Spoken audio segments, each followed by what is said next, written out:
Quick helper here. In this video, I'll guide you through deleting a community on WhatsApp. First, find a community you want to delete and click on it. Next, go to the top left, click on the three dots, and select Community Info.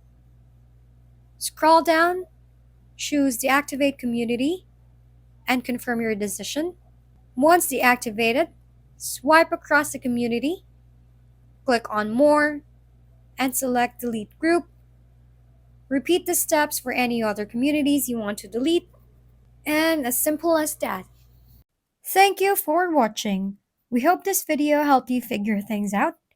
If we've been helpful, kindly give us a thumbs up, and don't forget to hit the subscribe and bell button for more contents. For any questions and suggestions, comment down below.